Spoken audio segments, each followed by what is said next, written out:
We've all been taught to admire the life of the party. You know, the person with endless charisma who can talk to anyone.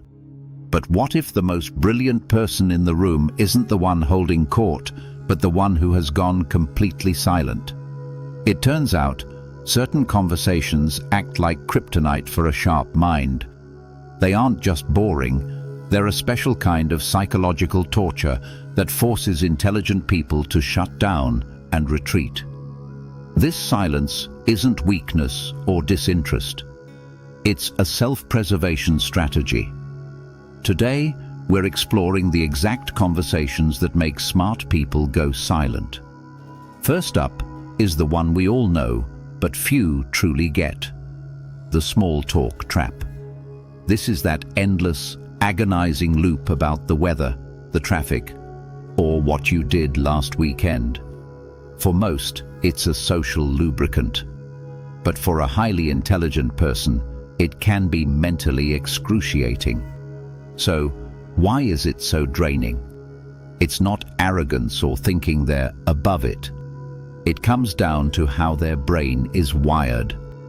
An intelligent mind craves complexity, pattern recognition, and meaning. Small talk is the opposite.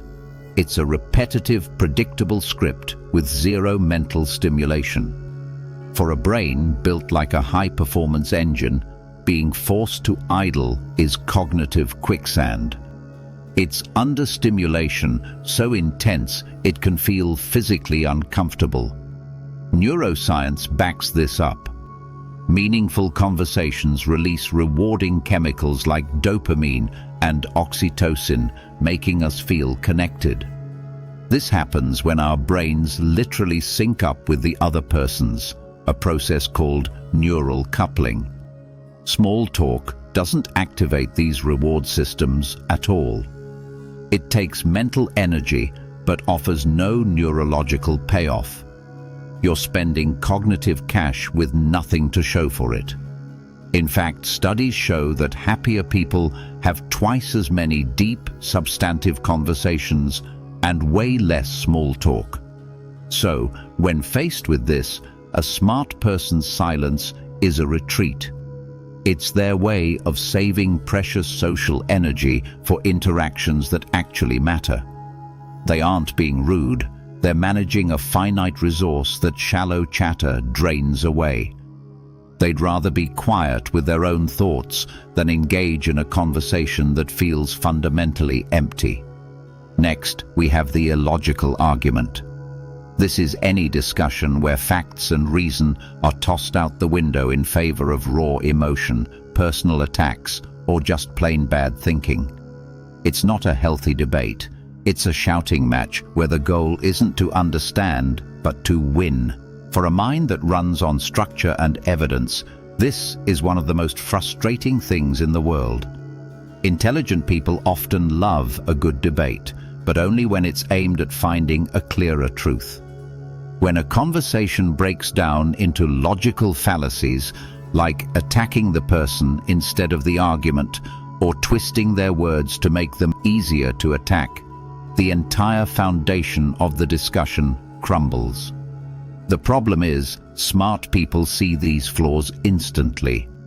They can pinpoint the exact moment someone starts presenting their feelings as facts or dismisses evidence for no reason. Trying to engage feels pointless, like trying to solve a math problem with someone who insists that 2 + 2 = 5. No amount of logic can fix a broken starting point. Research suggests that in these moments, intelligent people don't go silent because they lack an opinion. They go silent because they've learned these arguments aren't really about the topic at hand. They're about someone's need to feel dominant or validated. They can read the room and sense the insecurity hiding beneath the loud assertions. They realize the fight over the dishes isn't about the dishes. It's about stress or a need for control. Silence becomes a strategic move.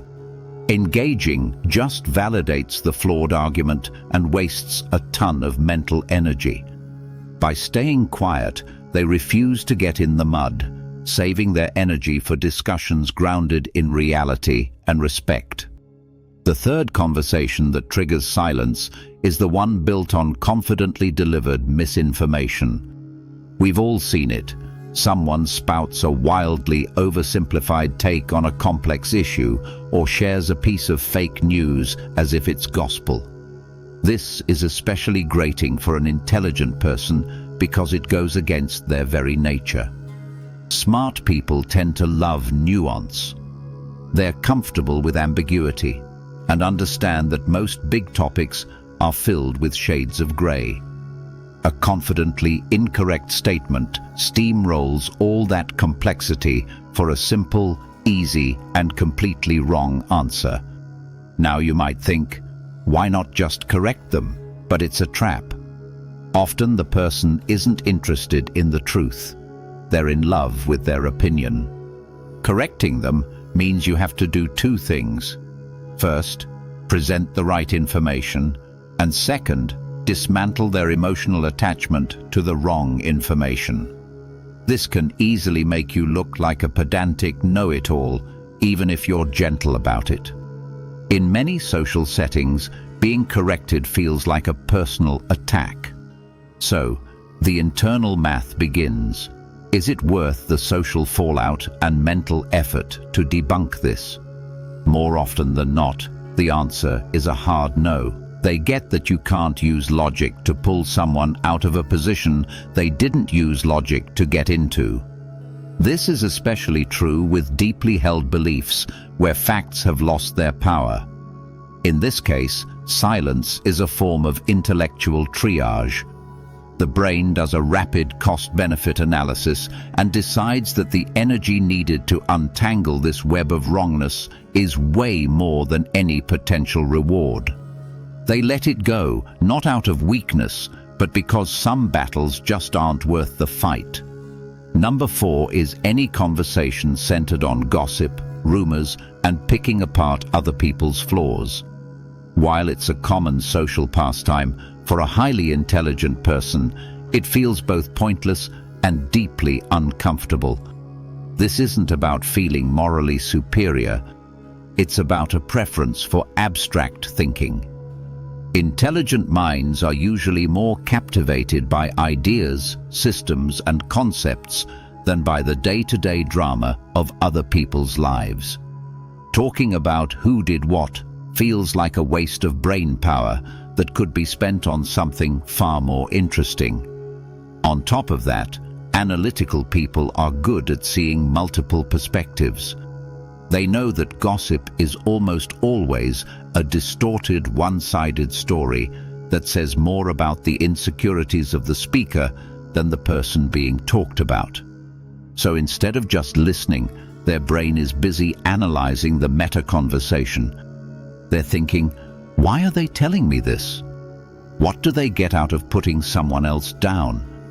This makes it impossible to just take the chatter at face value. Participating in gossip can also feel deeply inauthentic. For someone who values truth, spreading rumors feels dishonest. It means accepting a story without any evidence and joining in on a judgment they haven't made for themselves. That internal conflict is exhausting. So they shut down. Silence is their way of opting out of a toxic language game that offers no intellectual value, no real connection, and usually leaves everyone feeling a little worse. They choose to observe rather than participate, saving their words for discussions that build things up instead of tearing people down. Finally, there's the circular discussion. This is the meeting with no agenda, the brainstorm that goes in endless loops, or the argument that rehashes the same points over and over without ever reaching a decision. For a mind wired for problem-solving and progress, this is hell. Intelligent people are often driven to get from point A to point B. They want to define a problem, explore solutions, and move forward. A circular conversation does the exact opposite. It just spins its wheels, burning time and energy while going nowhere. It's exhausting because it traps their brain in an unresolved state. They might see the obvious solution 5 minutes in, but have to sit there as the conversation goes in circles, often returning to points that were already settled. It feels like being forced to keep your car in neutral when it was designed to be on the highway. Intelligent people are also keenly aware of opportunity cost. They know that the 30 minutes spent in a pointless meeting are 30 minutes they'll never get back, time they could have used to solve a real problem or learn something new. That constant awareness of wasted potential is intensely frustrating. Their silence here is born of pure exhaustion. Once they realize a conversation is going nowhere fast, they disengage to save their cognitive resources. They know that adding one more opinion to the chaos will probably just create more noise, not clarity. So they retreat inward, waiting for the discussion to either find a purpose or, more likely, just end. Do any of these scenarios sound familiar? Do you find yourself shutting down when conversations turn superficial or nonsensical? Let us know in the comments which one of these drains you the most.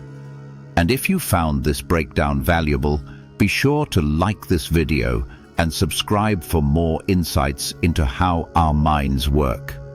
So the next time you see someone go quiet in a group, don't just assume they're bored, shy, or have nothing to add. Their mind is likely firing on all cylinders, making a calculated decision. Their silence isn't a sign of weakness, but a deliberate act of managing their mental and emotional energy. They're filtering out the noise to save themselves for what really matters. Remember, silence isn't emptiness, it's processing. It's not weakness, it's a filtration system for a mind that craves depth over noise.